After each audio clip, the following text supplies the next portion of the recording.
उदयपुर जिला कलेक्ट्रेट से सीधा दृश्य देख पा रहे हैं, जहां आज ठगी पीड़ित जमाकर्ता संघर्ष समिति का आज 62वां दिन ये अनिश्चितकालीन धरना आज भी जारी है। आप देख सके पूरी दुनिया दीपावली का त्यौहार मना रही है, पूरी दुनिया में खुशी की लहर है, दीपावली का खुशी है। और उसी में आप देखें कि देश के 42 करोड़ लोगों के न्याय की लड़ाई लड़ रहे हैं। ठगी पीड़ित जमाकर्ता संघर्ष समिति, तमाम क्रेडिट कोऑपरेटिव कंपनियां और सरकार की नीतियों के खिलाफ यह आज 62वां दिन धरना प्रदर्शन है, जहां पूरे शासन और प्रशासन की छुट्टियां हैं, द्वार बंद पड़े हैं और ये लगभग 62 दिनों से यही क्रम चल रहा है। चाहे सर्दी हो, गर्मी हो, बरसात हो, धूप हो, छाँव हो, फिर भी 62 दिनों से धरनार्थी डटे हुए हैं मैदान में। देश के लगभग 450 स्थानों से ज़्यादा स्थानों पर ये धरना प्रदर्शन चल रहे हैं। आखिर क्या करें, सभी की दीपावली बड़े धूमधाम से मन रही है शासन प्रशासन की, लेकिन ज़िम्मेदार अधिकारी और ज़िम्मेदार शासन प्रशासन देश के 42 करोड़ लोगों के उस वर्ग पे बिल्कुल ध्यान नहीं दे रहा है, जो कि क्रेडिट कोऑपरेटिव कंपनियों में जिन्होंने अपना निवेश किया है। पिछले कई सालों से इंतज़ार कर रहे हैं कि आज नहीं तो कल हमारा धन आएगा, आज नहीं तो हमारा पैसा मिलेगा, लेकिन अभी तक कोई पैसा नहीं मिला है। कई कार्यकर्ता इसी धरना स्थल पर बैठकर बीमार हो चुके हैं। जिला अध्यक्ष बंसीलाल मीणा अनंता हॉस्पिटल में भर्ती है और कई कार्यकर्ता डेंगू की शिकार हो चुके हैं, लेकिन इन्होंने अभी तक धरना नहीं छोड़ा है। आप देखें कि कल हमने बात की थी बुज़ुर्ग से, जाला साहब से, उन्होंने बताया किस प्रकार से वो अपना घर परिवार सब कुछ छोड़कर धरना स्थल पर बैठे हुए हैं। घर जाओ तो भी परेशानी, घर पे एक ईंट लगाओ तो भी परेशानी है। ज़रा सा लोगों की नज़र में आए कि कुछ ये हलचल हो रही है तो लोग तुरंत पैसा मांगने की मांग करते हैं, भैया पैसे निकालिए। न तो ये दीपावली मनाते हैं, न होली मना पा रहे हैं।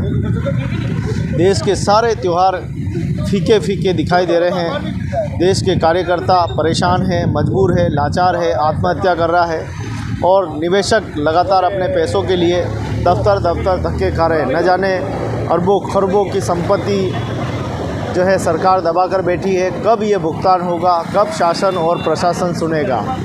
आपकी दीपावली तो बड़े ही धूमधाम से कट रही है, महीना होते ही सैलरी खाते में आ जाती है, लेकिन इन लोगों ने अपनी मेहनत की कमाई दिन रात मजदूरी करके जो पैसा कमाया है वो पैसा भी नहीं मिला है। और लगातार आज 62 दिन हो चुके हैं। 1 सितंबर 2024 को धरना प्रारंभ हुआ, सितंबर निकल गया, अक्टूबर निकल गया और आज नवंबर का पहला दिन है, पहली तारीख है। और किस प्रकार से आज ये आगामी रणनीति तैयार कर रहे हैं, क्या कुछ आंदोलन होने वाला है, उसके बारे में भी हम जानकारी लेंगे। दूसरा ये है कि मैं यहीं पे रखूँ, संभाई तो मिल जाएगा, तो यहाँ से संभाई होती है, बाद में दूसरी बार वहाँ चल दो। सभा होने के बाद में 10, 30 लोग 50 लोग, तो ये ठीक बात समझ गया मैं।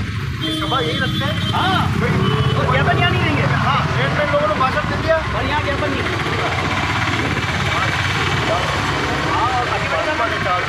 और बाकी जो लोग बचे हैं भाषण दो। अब बस ठीक है। दिवाली देश में हर्षोल्लास से मनाई गई और केंद्र सरकार की तरफ से, राज्य सरकार की तरफ से खूब SMS आ रहे हैं। भजन लाल जी शर्मा SMS कर रहे हैं, केंद्र की तरफ से बड़े बड़े मिनिस्टर और क्या कहते हैं बड़े बड़े नेता टीवी पे हार्दिक बधाई की शुभकामना दे रहे हैं। तो यहाँ पे जो कोऑपरेटिव सोसाइटी घोटाले के लोग जो बैठे हैं, क्या उनकी दिवाली नहीं है? वो दिवाली मनाने के हकदार नहीं है?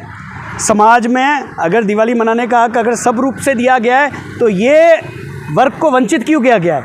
दिवाली के दिन यहाँ बैठे हुए हैं, आज खेकरा है, यहाँ बैठे हुए हैं और यहाँ बैठने का कारण क्या है? भुगतान करो। और जब भुगतान का इनका सीधा तरीका आ नहीं रहा है तो अब उल्टे तरीके की सीधी बात करते हैं हम। 8 तारीख को 3 जिले से, जिले नहीं राज्य से, राजस्थान, मध्य प्रदेश और तीसरा यूपी, 3 जिले से, इन राज्यों से सभी ओर से यहाँ पे लगभग 5,000 से ज़्यादा की संख्या से जो व्यक्ति कोऑपरेटिव सोसाइटी से पीड़ित है वो इकट्ठा होने जा रहे हैं। और 8 तारीख को अब ये प्रदर्शन अपनी हद से पार हो रहा है। प्रशासन से अभी भी निवेदन है कि इतने बड़े आंदोलन को अगर रूप दे रहे हैं और इतनी बड़ी व्यवस्थाओं को अगर आप नहीं संभाल पाए, वो आपकी जिम्मेदारी होगी। लोगों को पैसों की जानकारी दें, उनके भुगतान की बात बताएं और सीधे तौर पे सीधी बात करें। यहाँ बैठ के 60 से ऊपर दिन, और दिवाली अगर यहाँ किसी के पास बैठ के मनानी और उसके बाद में भी आज यहाँ पे इस परिस्थितियों पे गुजरना, ये एक शर्म की बात है। और हैप्पी दिवाली नाम करके खाली लोगों को भ्रमित कर रहे हैं, बाकी जहाँ ये लोग अपना पैसा मांग रहे हैं वो पीड़ित है। तो मैं अनुरोध करूँगा कि 8 तारीख को जो कार्यक्रम है यहाँ आप सब भी आए और आके ये देखें कि कितने लोग कितनी संख्या में पीड़ित हैं, आंखों में क्रोध है, सब कुछ है। देश का विधान समान नागरिकता कानून के तहत, समान नागरिक के तहत सबको खुशियाँ मनाने से लगा के और सबको न्यायपालिका का सारा अधिकार है।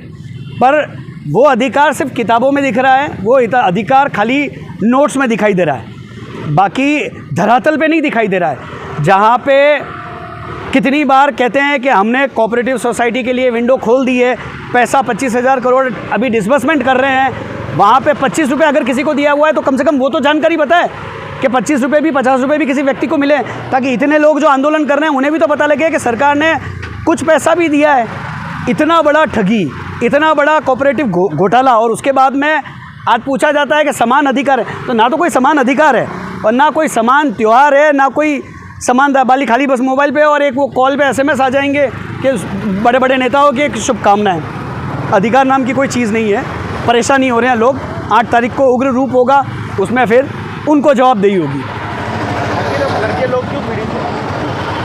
घर के लोग क्यों पीड़ित हैं? घर के लोग कहाँ पीड़ित है? अगर 3 राज्यों से लोग आ रहे हैं तो वो सारे जने पीड़ित हैं। पीड़ित कोई एक की पीड़ी थोड़ी है, पीड़ा सबकी है। और पीड़ा क्या है? कितनी बार बोल चुके हैं कि वो सब जने अपना हक मांग रहे हैं, भीख तो मांग नहीं रहे हैं। और पीड़ा की लिस्ट इतनी लंबी है कि 5,000 लोग इकट्ठे हो रहे हैं, तो वो कहाँ से इकट्ठा हो रहे हैं? पीड़ा के लिए ही तो इकट्ठे हो रहे हैं। यहाँ कोई है तो नहीं है, कोई त्यौहार मना रहे हैं कि दिवाली मनाने आ रहे हैं। दिवाली इसलिए मिलन नहीं है। और आज भी देखिए हम सब जो यहाँ बैठे हैं वो कोई दिवाली इसलिए मिलन के लिए नहीं बैठे हुए हैं। हमारी यही योजना है कि अब इस आंदोलन को और उग्र दिया जाएगा। अगर सरकार नहीं सुनी तो यहाँ से जयपुर और दिल्ली का भी आगे का कार्यक्रम किया जाएगा। नमस्ते। देखिए कितना दुर्भाग्य है कि जहाँ एक और पूरा देश माता महालक्ष्मी की पूजा कर रहा है, प्रकाशोत्सव मना रहा है, दीपोत्सव मना रहा है, वहीं आज 62वां दिन है गोविंद जी कि 2 महीने से भी ज़्यादा समय हो गया है। और इस देश में 435 ऐसे स्थान हैं जहाँ पर लोग अपना घर बार, त्यौहार, काम धंधा, पूजा, परिवार, समाज सब कुछ त्याग कर एक तपस्या कर रहे हैं कि हमारी मेहनत का पैसा, हमारे सपनों का पूर्ति करने का साधन, हमारी बचत जो हमने पेट काट काट के करोड़ों लोगों ने जमा की, वो नहीं मिल रहा है। पिछले 6-7 सालों से नहीं मिल रहा है। इसलिए ये 62 दिनों से धरना डाला हुआ है 435 स्थानों पर। और आज उदयपुर में भी 62वां दिन है लगातार। ना ही केंद्र सरकार सुन रही है, ना कोई नेता सुन रहा है, ना पार्टी सुन रही है, ना प्रशासन सुन रहा है, ना न्यायपालिका सुन रही है। लेकिन फिर भी एक विश्वास है, सत्य सत्यमेव जयते, कि सत्य की विजय होगी। इस भारत का ध्येय, सर्वोच्च ध्येय वाक्य है सत्यमेव जयते, जो हमारे राज्य चिन्ह जो है, राष्ट्रीय चिन्ह, उस पर भी अंकित है। उसी के विश्वास पे हम धर्म के मार्ग पर, सत्य के मार्ग पर, अन्याय के विरोध के मार्ग पर, महात्मा गांधी राष्ट्रपिता के बताए हुए सत्याग्रह के मार्ग पर चलकर न्याय प्राप्ति की लड़ाई लड़ रहे हैं। और निश्चित रूप से ये केंद्र सरकार को चुनौती हम पहले ही दे चुके हैं कि ये भुगतान क्रांति अब किसी के रोके नहीं रुकने वाली है।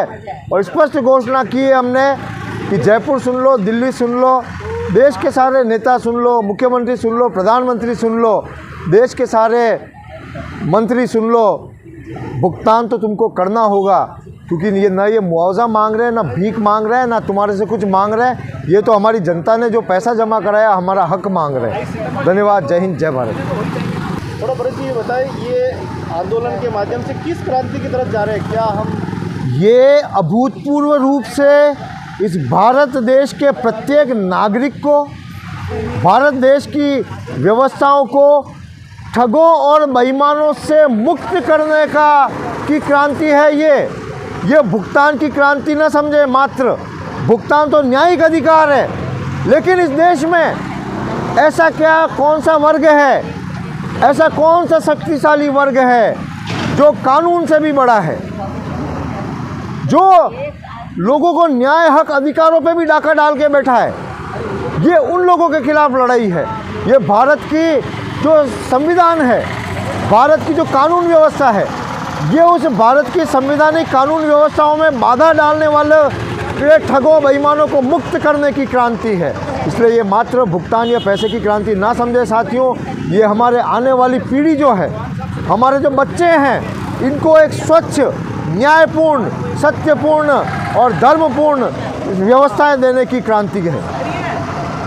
आजकल लोग अपना पैसा निवेश करने के लिए कोई समिति लगाते हैं, फिर बाद में उनके साथ ठगी हो रही है। बड़ा इन कंपनियों की वजह से लोगों को बड़ा नुकसान होगा कहीं कहीं। देखिए, एक वैदिक और एक किंवदंती है कि यथा राजा तथा प्रजा। हमने देखा है इस देश में कि महाराणा प्रताप जैसे राजा भी हुए हैं। मेवाड़ में ऐसे राजा हुए जिन्होंने त्याग, तपस्या, शौर्य, बलिदान किया, तो मेवाड़ की जनताओं में भी वो गुण आए। लेकिन दुर्भाग्य है कि आज देश में ब्रिटिश कालीन लुटेरी व्यवस्था काम कर रही है।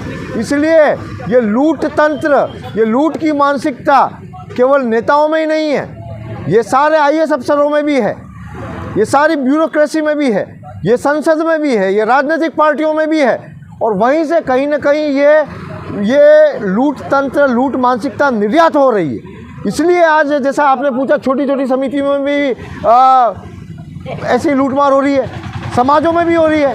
आज समाज में सबसे बड़ी दिक्कत है, आप देखो समाज में जहाँ लड़ाई हो रही है, कहीं ना कहीं वहाँ आर्थिक लेन देन और आर्थिक हिसाब किताब की अनियमितताओं के कारण ही समाज में फूट हो रही है। तो ये जो व्यवस्था जो आ रही है, मानसिकता, ये संसद से आ रही है।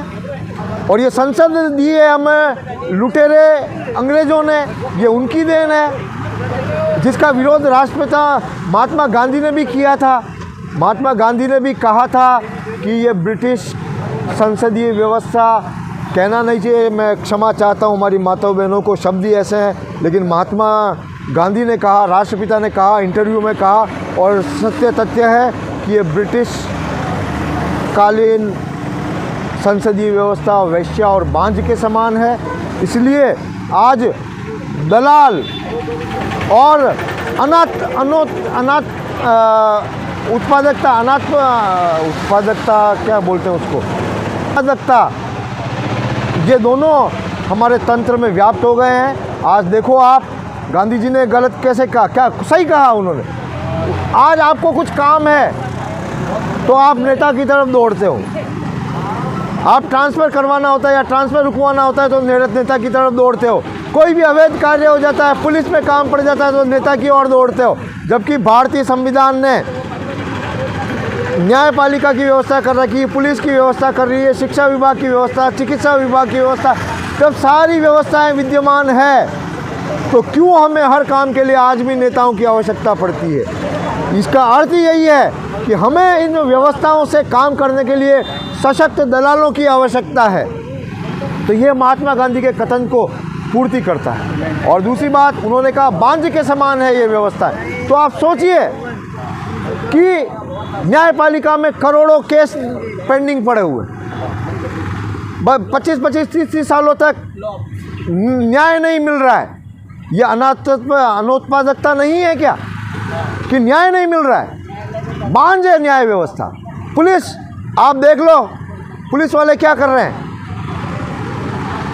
वो अपने आप में अपना, हालांकि देखिए प्रत्येक वर्ग में कोई एक ही नहीं है, कई जगह पुलिस की सराहनीय सेवाएं भी है, जहाँ दंगे होते हैं या जहाँ ऐसी स्थितियाँ होती है वहाँ पुलिस ही निपटती है। तो ऐसा भी नहीं है कि सब कुछ नेगेटिव ही है, लेकिन नेगेटिव ज़्यादा है, पॉजिटिव कम है। और आज पूरा शासन पुलिस के दम पे चल रहा है। ये पुलिस व्यवस्था भारत में कब आई? ये भारत की अपनी व्यवस्था नहीं है पुलिस व्यवस्था, ये ब्रिटिशों की व्यवस्था है। जब 1857 में क्रांति हुई थी और इस देश ने करवट ली थी कि पुनः एक बार इस देश को आज़ाद करेंगे, और 1857 की क्रांति हुई, उसके तुरंत बाद ब्रिटेन ने निर्णय लिया और पुलिस व्यवस्था बनाई। तो पुलिस व्यवस्था यहाँ के क्रांति की आवाज़, यहाँ के न्याय की आवाज़ को दबाने के लिए बनी थी। और आज भी आप देखो, पुलिस प्रदर्शन नहीं करने देती है, परमिशन नहीं देती है, आप कहीं पहुँच जाओ तो डंडे लगाती है। तो ये वही जलियांवाला बाग की मानसिकता आज भी हावी है। देखिए, सकारात्मकता तो कह नहीं सकते हैं, क्योंकि जो ऊर्जा राष्ट्र निर्माण में लगनी चाहिए, जो ऊर्जा परिवार निर्माण, समाज निर्माण में लगनी चाहिए, वो ऊर्जा व्यर्थ बह रही है। तो गाय को दूह के अगर आप नाली में वो दूध बहा दोगे तो क्या सार्थकता होगी क्या? और दूसरी यार आप देखें कि रोष बढ़ता जा रहा है लोगों में, आपराधिक प्रवृत्ति बढ़ती जा रही है, गुस्सा बढ़ता जा रहा है, सारी तमाम नकारात्मकताएं जो हैं वो समाज में बढ़ती जा रही है। रिश्तेदारी खत्म हो रही है। वो तो आप घर घर की बात है। देखिए, फूट डालो राज करो, तो आज आप देखो, पहले भारत पाकिस्तान बांग्लादेश श्रीलंका बांटा, नेपाल बांटा, म्यांमार बांटा, अखंड भारत को बांटा, फिर हिंदू मुसलमानों को बांटा, सिखों को बांटा, फिर अब ST SC OBC को बांटा, और अब पति पत्नी को बांटा, भाइयों को बांटा, समाजों को बांटा, क्षेत्रों को बांटा। तो ये तो बंटवारे की ही राजनीति है। वो निश्चित रूप से लोगों के आपस में संबंध कमज़ोर हो रहे हैं, जबकि हमारा बंधुत्व की भावना है। पूरा संविधान टिका हुआ है भातृत्व पर, बंधुत्व पर, समानता पर। तो ये सारी चीज़ें जो व्यवस्था जो है वो संविधान के खिलाफ जो है वो समाज को बांटती जा रही है। देने वाला ही याचक बन गया है। वो तो ठीक बात है, सही बात है। गधा गुलाब जामुन खा रहा है, नौकर मालिक का बाप बना हुआ है, और मालिक बेचारा सूखड़िया है और नौकर खा खा के मोटा हो रहा है।